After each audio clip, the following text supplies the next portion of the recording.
Welcome to Professional Insights with Priya. It is such a pleasure to bring to you stories of purposeful souls, souls that have sort of evolved as life has happened to them, and they've learned from the experiences life has brought to them. Today's guest is a really beautiful being like that. His name is Raul D'Souza. It's rather unusual to find a young man from a Christian background drawn to a dance form originally practiced by women in temples, Bharatnatyam. It's even more unusual to find that he received his training from a Catholic priest, Dr. Francis Barboza, who received a PhD in dance performance, endeavoring to marry the hastha language with Christian theology. But unusual is not the apt word to describe Raul's dance form. For that, we must use words like verve and vivacity, evocative and enthralling. Raul has matured from a novice from the age of 12 when he got tutored by Dr. Barboza to be one of the most outstanding male Indian dance performers in today's times. In the past 4 decades, he has in fact matured his dance to such an extent that he's traveled on extensive tours to the US, to Europe, to Australia, New Zealand, and the Far East.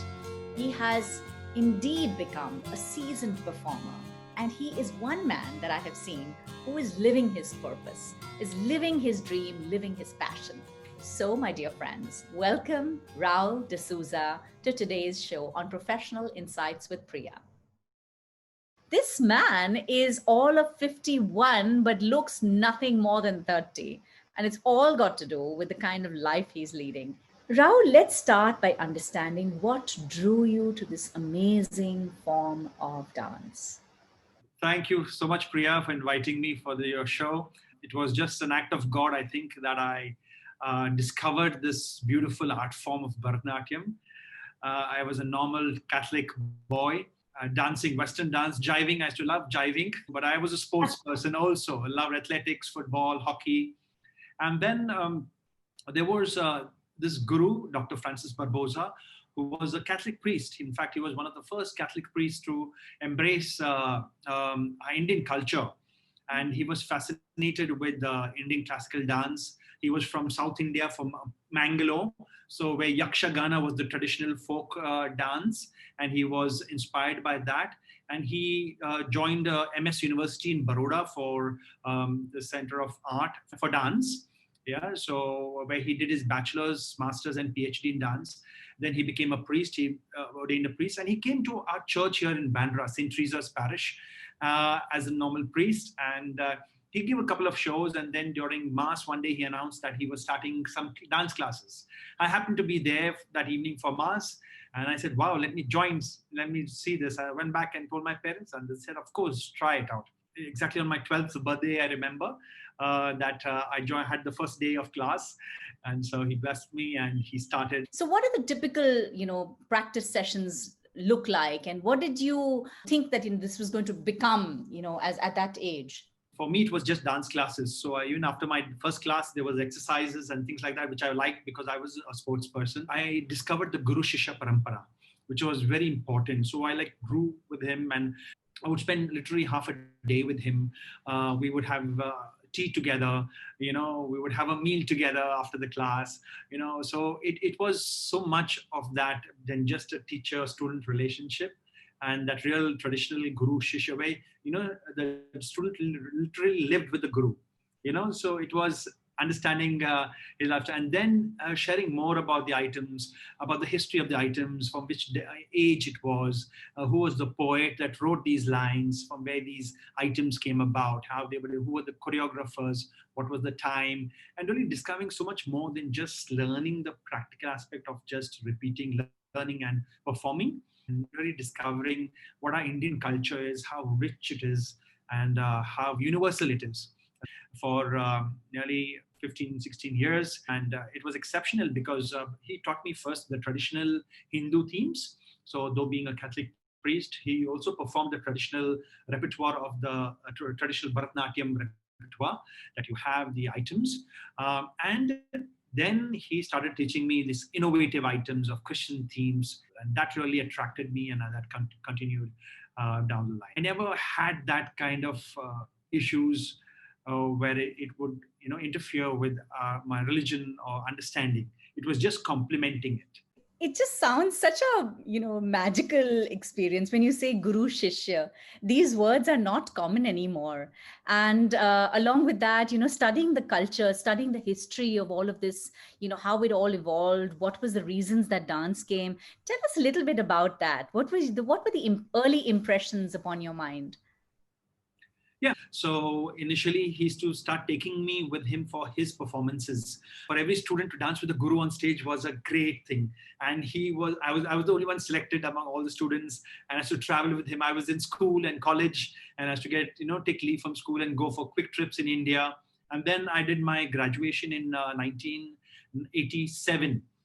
In July 1987, and after that, he took me in that October for her first trip abroad. My first country I visited abroad was Switzerland. So you can imagine, wow. And then from Switzerland, we went to Belgium, to Holland, to Portugal, Italy, and Austria. And had a great impact on me because I learned more than just dance. I learned about life. I learned about relationships. I learned about cultures. Wherever we traveled in Europe, we never stayed in hotels. We stayed with families. We met everyday people and we interacted with them. So many people could not speak English or the Indian language. So how we broke barriers through, if they would speak in their local language, German or Dutch, we would speak in Hindi and English. But just the dialogue, just the hand gestures, the facial expressions, was good enough to communicate. And we discovered that was beauty. And, so your Abhinay improved. And I was very, very lucky to have that kind of experience. And even later on, then Dr. Francis Barboza, he left India and he went abroad. So I went advanced learning to Sri Deepak Mazumdar, a very well-known dance guru and teacher here in Mumbai. From 97, 98 onwards, I've been learning from him, advanced learning, and that also has been a super experience. Literally with him also would be a half-day class, not really, or sometimes even a full-day class, starting in the morning and ending in the evening. And he's a wealth of knowledge from the Shastras to everyday experiences. And this was my learning years, my growing up years. Continued with my college, and I started working too. And whenever I got time in between my weekends, I would make time to run for a class. Even after some, there were weeks and months where I couldn't dance, but then I had to get back always to it and continue with it. And that really, took me so many places around the world. Amazing. Yeah. So it's just very fascinating to hear that, you started at such a young age and you learned for several years with Dr. Barboza. And then you continued to learn with Deepak Mazumdar. And that's something I find very interesting, that your learning has not ended and your learning still continues. And I'm sure you also must be doing your riyaz also very regularly. So tell us a little bit about that, the discipline of dance and the purpose of continued learning. With my parents. So they were the ones who really pushed me, encouraged me, taught me to be consistent, not to give up when the going gets tough. Because they initiated me into dance, into Bharatnatyam. And wherever I felt that it was getting too tough, or I was getting distracted with my studies, what my friends would think. When I went into college, I thought I would give up dance because I went into St. Xavier's. It was very, no, boys would Indian dancing. Yeah, those were the days in the late 80s. It was rock music, and all my friends were great fans of rock. And family members, my siblings, my brothers, sisters, they have no idea of dance. None of them dance. They're, a typical Christian family, Catholic family. Yeah, we all love to jive. We love Western music. We eat good food and everything. So I was a little different, the odd one in the family, but always welcome. They appreciated my differences, and that added more charm to our family. And the kind of training that my gurus gave me, I was very lucky. They were very strict. They were really pushed me. I was the only boy in the class sometimes, because majority of the students were girls. They gave me really more attention. higher expectations. They set the bar high for me. And that really also helped me in life to overcome, difficulties, hardships, whatever, the hurdles were there, to say that you can't run away from them. You have to face them. And then, the success comes, the knowledge comes in. Did they at any time feel that, you being a Catholic boy, did society have any issues about it? Did you face any hurdles there? Yes, so we come from a very spiritual family. So, we are very Catholic and very close to the church. My mother was the vice principal of the school. She was a teacher for 40 years in St. Teresa, the same church where the school were. So, but of course, they never had any issues. They could face it, but I mean, friends, relatives would wonder what was am I up to, dancing Natraj, and for them it was worshipping Hindu gods, or it was why you're dancing Krishna or Tandav or kind of like that. So yes, it was, but it was something new. It was at that time. But my parents were saying, if you feel good about it, you're learning from a priest, so he should have the last word on it.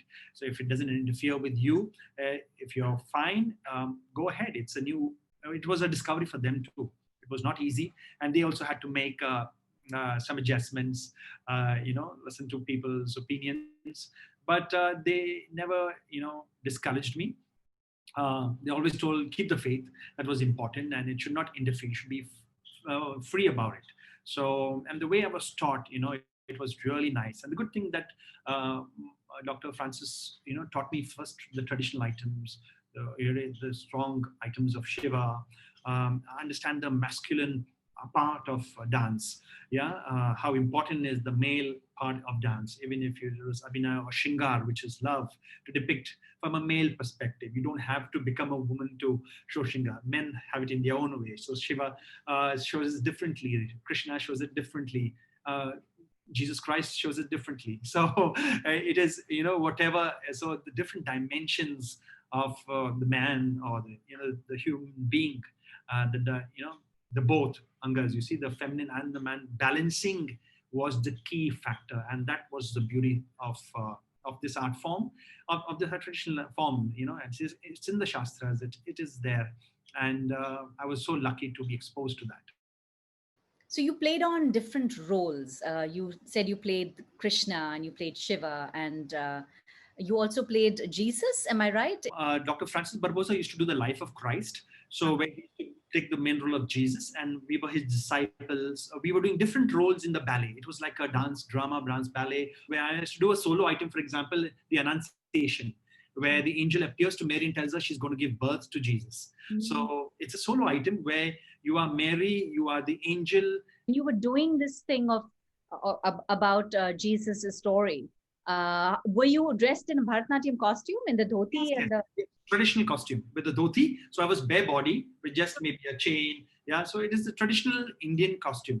But Bharatnatyam, pure Bharatnatyam, performed to different. So maybe when I was doing this item, I would wear a whitish, light color dhoti as against the different colors. So yeah, that. But yes, the presentation was in the traditional form. So that was the beauty. So today, Raul, do you go by the preset ballets, or do you choreograph your own performances and ballets as well? After learning the traditional items and the innovative items, and then continuing my higher learning with Dr. Deepak Mazumdar, we started choreographing a lot of. By then, I just got married in 2000. So Mithali was an Odissi dancer. So when we got married, a lot of people says, two dancers in the family it will not match. Yeah, there'll be competition between husband and wife. And when we had, were planning to get married, we had decided that we won't interfere in each other's dance. Like she will be an Odissi dancer, a solo artist, and I would be a Bharatnatyam on my own. But Deepak ji really pushed us to do something together because it was unique. Two different styles, hers was Hindustani music, mine was Carnatic music. It was very different. So he really helped us set up choreographing some items. And it was a super hit. Early in 2000, 2001, we were invited to a seminar, a workshop. I think it was a festival in US, dance festival. and we got a slot, and there was only one slot available, and they said you have to dance together. You can't dance separately.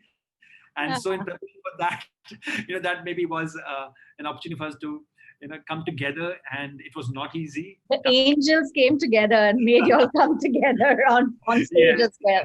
yeah. Another stroke of God's will, so to say, that we were destined to dance together and perform together as a couple, and that was a beautiful, enriching experience. It was tough, but the results were fantastic. We got a great applause for that, and we have since been doing dancing together these items, and now we have two lovely daughters also who join us on stage. So we're a dancing family of four. Amazing. So, Raul, is dance the only thing that you do now, or is this in addition to some other stuff? What else is happening in your life? Oh, I wish dance would all my part of my life, because it's so fascinating. It's so much more I could do, and there's so much to do. I mean, I would love to dance across the globe. I have danced in many world stages around, and I would love to do it, and also take my children for that experience. But I have a family, and I have to take care of them, and I do have a marketing job. That's my So I work for a Italian fashion school. I'm the head of marketing for them for India and the subcontinent and Gulf region. And so I have a very hectic schedule. So Monday to Friday, working in office, and then over the weekends is where my riyas and my practices. But every job I have had has been very supportive. In fact, right from my first job with Indian Express newspapers, where I was into sales and marketing. They supported my tours that time with my guru to Spain, to Poland, and wherever I went. And then I worked 12 years with the airlines, Delta Airlines, as a purser. Because that gives me flying to Frankfurt and Paris, and that gave me so much time, free time to concentrate also on my shows, my performances.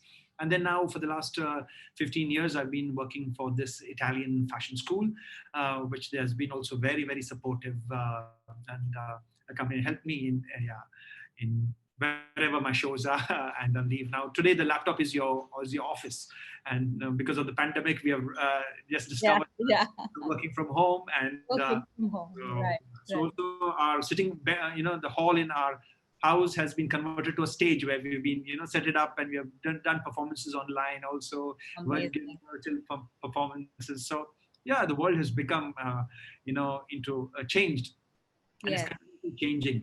And the beauty is that whatever the world changes, the culture will remain. Indian culture is so strong, this is so important for even today's generation. Right, wonderful. Apart from Dr. Barboza, Mitali, and who else have you done joint performances with? In 1997, Deepak ji introduced me to Hema Malini, the very famous actress, dancer. The dream girl of Indian cinema. Yeah, the dream girl of India. So I've had for the last so many years, 14 years, had the privilege of performing with her. It's been nearly 20 years, that I've been performing with her. So it's such a joy. I've traveled with her and for her performances all over the world, from New Zealand, Australia, Far East, India, all over India. I think from villages to the best theaters in Delhi, Bombay, Calcutta, to even the US. I've had the opportunity to dance at Lincoln Center twice in New York, which is one of the best theaters in the world for performing arts. I think, and it's been a fabulous experience, great learning from the great lady. And I'm very thankful and blessed to have this opportunity of dancing the lead role of Krishna with her for her different ballets, Radha Krishna, Meera, Radha Ras Bihari. I also do the role of Vishnu for Mahalakshmi. I can just imagine. In fact, I've seen a few of your videos. You all both look like literally like in a Ras Leela, dancing. It's so phenomenal. So Raul, I have one, it's a very interesting question, especially in India, a lot of the actors who performed roles that were related with mythology, with, the gods like Krishna, Ram, or whatever. Did you have any such interactions where people, your audience, sort of revered you for the roles you played, like Ram or Krishna or Shiva? Oh, yes. I've been countless experiences, right? From once in New Zealand, a gentleman was a follower of Sai Baba, and he had a Mercedes Benz where he had a vision that Sai Baba was, was in the car once when he was driving. When he clicked a picture of the car, the image was Sai Baba was there. And so when for our performance that evening, he requested Himaji that if I could sit there in that car and he would drive me to the theater. So you imagine, I had to sit there where he saw Sai Baba, and he took me to the theater from my hotel for the show. I mean, there are so many times people have, literally cried, come crying on their knees, taken my blessings.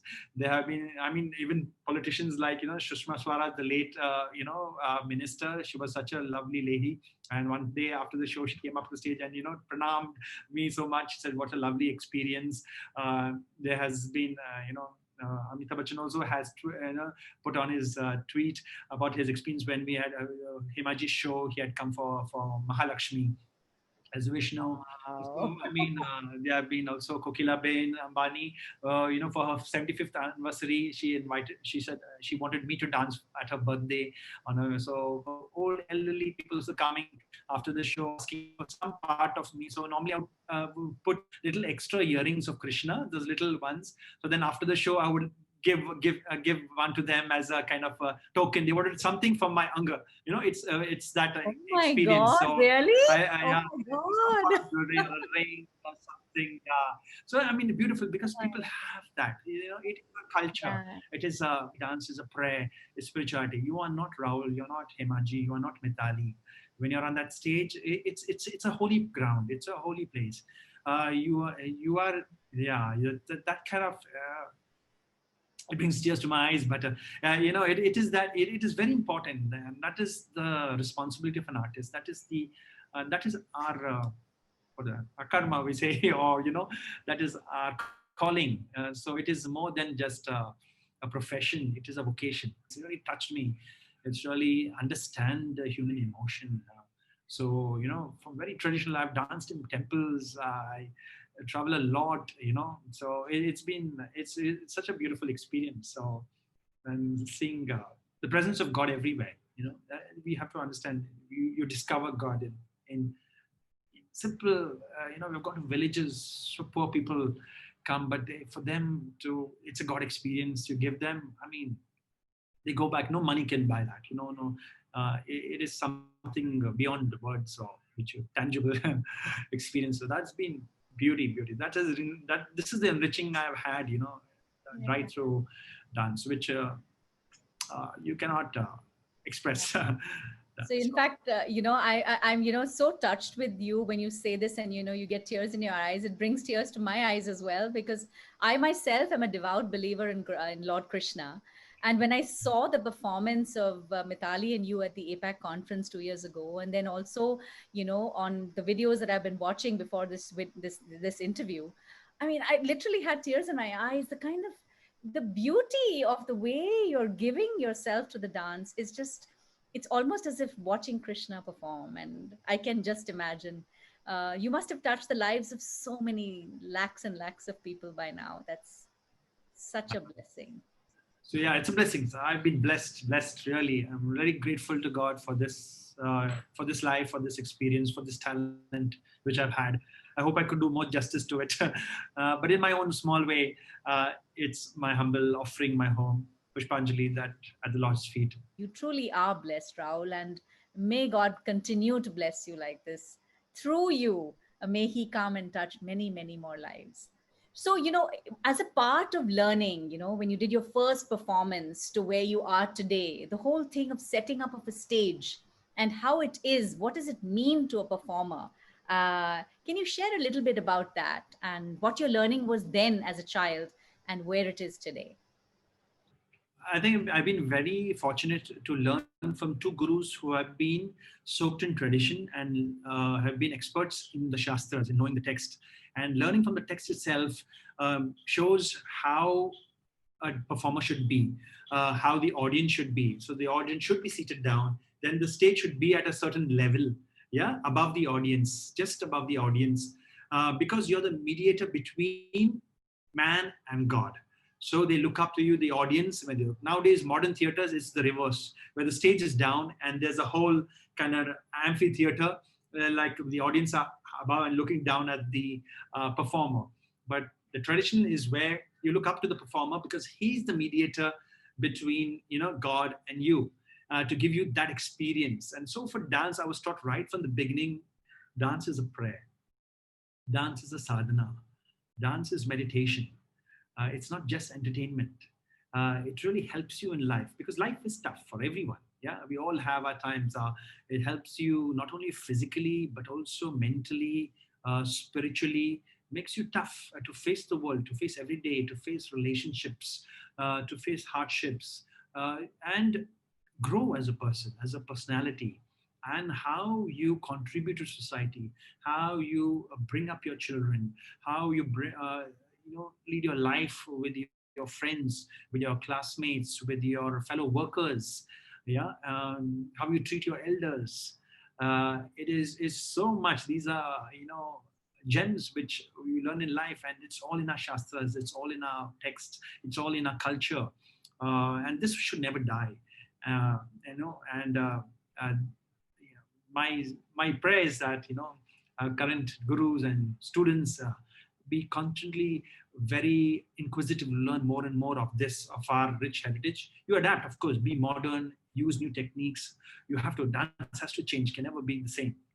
But these cultures, these little gems should never be forgotten, because that's deep rooted in our soul, in the human, in our Indianness that we say, which is very important and which the whole world today is looking at. I'm just finding this so enriching.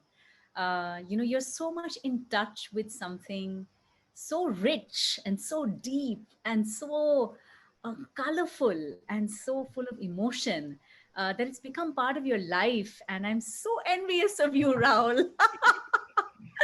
I'm sure many people who'd listen on this, interview also would be feeling the same. Your journey, it has been an enriching journey, and there have been hurdles, but those hurdles, you say, have been stepping stones. So tell me a little bit about that. Yeah, right from the beginning, when other Christians had a problem with me learning Hindu dance, Bharatnatyam, it was, I think, the Hindu community which embraced this. Dr. Barboza was welcomed by a lot. We give more performances for Hindu organizations or non-Christian organizations a lot also. So we were invited for festivals. It was great to know how we were welcomed. So it helped us, the openness that was there. And so wherever there were problems, when I finished school, I thought, what will my friends say, with the colleagues in college, in my class, say, make fun of me, a dancer, because male dancer was more effeminate, more girlish, or kind of something like that. So while they didn't see that normally in me, but then when they kept on a dancer, they saw me dance, and I have to be thankful for how I overcome. And it was always, I was lucky to doors to be welcome. The school sent me on in fact, St. Xavier's College sent me on a cultural exchange program to Chester College of Technology in UK for 2 weeks. And that was a great experience. And then when I started working, my employers always encouraged me to go ahead on these trips, on these dance trips. So when we traveled to other countries, when we had language issues, it wasn't a problem, or staying, or today, when we travel abroad, we like to ape the West. Even here in India, we like to do what others abroad do. But the thing is to not just ape them blindly, but to understand the gems that these cultures also have, and add it to them, complement our culture, complement you, help you grow. And so, in fact, being a hurdle, whether it's language or ethnicity or food challenges that you have when you travel abroad, but to blend it and balance it out. And so also with our relationships. There's so much maturity in the way you're approaching this whole thing. And that's why I think you don't even look 51. You look like you're 30 years old. You look so young. I think it's got to do with the dance and the amount of, I think, energy you have spent in just being in love with what you're doing. And that's amazing. So tell me a little bit about this. Yes. Yeah, so dance teaches you a lot of discipline. So as I said, also my gurus were very strict with me, a little disciplined, and that really helped me because to be consistent, to grow. I was very lucky also in Xavier's. We had one subject as yoga. So I learned yoga, and that has been continuing helping me also mentally, physically, to be fit, to be energetic. The experience with Himaji, she's a live wire, never sitting, constantly, even at this age, ready to take on the stage. She loves the stage so much. Working with all these people has really helped me also fire me up, to be very energetic and Yes, I because there's so imagine. much we can contribute, because we know that through dance, through the stage, we touch souls. So dance has been spirituality you can't keep for yourself, you have to share it. Love has to be shared, then it is there. So it starts, of course, in the family. So I'm really blessed to have Mitali, my wife, and two lovely daughters. Both of them are learning Odissi from Mitali. So yeah, both Oh, wow. Odissi dancers against one Bharatnatyam. So we have, but it's great fun. So I'm the Krishna with all, with Radha and the Gopis. Gopis around. Yeah, lovely. So tell me, So do you also teach dance? Do you also teach no, Bharatnatyam not to yet, people? not yet, because my work takes me a lot of my this. So I think when I retire, I'll start teaching. Yeah, there have been a And lot are you going to be as strict as Dr. Barboza? of my students will run away if I'm as strict. I have to learn. And it'll be a new learning curve for me. So Wow. because the discipline that we were brought in, I think today's kids will find it hard to really face. So now I will have to learn a different technique of teaching, and that is by example. I think if we show by example, today's kids are really, really very intuitive. They'll pick up those gems which I want to share with them. Then for them today, the world is their platform. This has been fascinating. I'd like to close this, conversation with asking you one last question. As a person who started off his journey, as a young boy, you wouldn't have imagined where your journey would be, at the age of 50, right? As a 12-year-old. But today you are where you are. You've traveled the globe. You've danced with some of the greatest of greats. You've danced in front of many great people. Then there comes a time where you see some sort of a vision going forward. So, is there some sort of a vision you have for yourself in the future? When I was young, of course, I didn't imagine myself to be where I am today. But I took one day at a time, and that was, I think, my learning. Yeah, and that took me places. That took me all around the world. I danced before Pope John Paul II on two occasions. In Rome, I was invited in 2001 for an interreligious dialogue, which happened in Rome. And me as a Christian boy dancing Hindu dance. So that was my beautiful. I ended the 3-day symposium dancing the whole Dashavatara. Explain the whole. So Wow. that was a great experience. Then I danced before Queen Sofia of Spain. I danced before the Maharaja of Udaipur at the Lake Palace. And as Lincoln Center, as I said earlier in my talk. So that has been my journey. And vision for me is, to make a difference, to touch, to touch people, to really. We always have our inhibitions. We always have our way judgmental kind of to be. Today, the world is so divided in so many ways, whether it's in the US or even here in India or other places in the globe. There are so many conflicts. My vision is to dance or to teach, or when I counsel my students, to tell them that there is hope. There's a beautiful life is beautiful. That you get in touch with your inner self, the spiritual self. When I talk about spirituality, it's not about just prayer or just being holy or attached to some particular religion. It is just your soul. It is healing your soul, making your soul universal, embracing things, embracing diversity, embracing the differences we have. And that is my vision, to make people understand that we don't have to agree on everything. We don't have to be the same. But all this, makes it a beautiful, masala, a tasty dish. It's not this bland dish that life is in our own way, in our own groups, in our own things. But let's mix around. Let's, uh, keep ourselves a little apart and embrace the other. And then life becomes so meaningful. Every day for me is a challenge. You know, when I when I used to work with the airlines, we had a T-shirt, because we flight attendants used to get free tickets for the family, and so. But it was all on standby. So we had a T-shirt, marry me, fly standby. So Mitali used to always say, because never knew if you could get on the flight or not. It was a free flight, but it's subject to load. Life is today, lad. We have to embrace it, and we don't know what tomorrow will bring. But I'm sure if you put in your best, I mean, it's 1,000, gunas, you'll get more back. So to say, 1,000 times you'll get the fruits of it. And that's my vision. Yeah. Amazing. Raul, what a guy you are. So, the motto of my company, or this is the byline that I go by, that I am the hero of my life. Can you say this for me? I'm the hero of my life. We all have to be our own hero because it's our own journey personally, but it's not alone. Yeah, we have to take others with us and go. I think this journey is with the others. It's not you're walking alone. Each one is a hero to get but to contribute, to make other heroes. I think, yeah, now it's our time to make others heroes, next generation. People are going to be so inspired listening to you, listening to your story, your wisdom, your vision, the love you have for your dance form. And just, I love the fact that you said that, embracing differences and being the hero, and yet, helping others be heroes as well. Raul, thank you so much for being on the show today. It has been such a pleasure. I have really enjoyed listening to the story, and I am so envious of this beautiful life that God has blessed you with. You truly are living your dream, and may you continue to do so and touch millions of lives, because you truly are so exemplary in the way you're living your life. Thank you so much.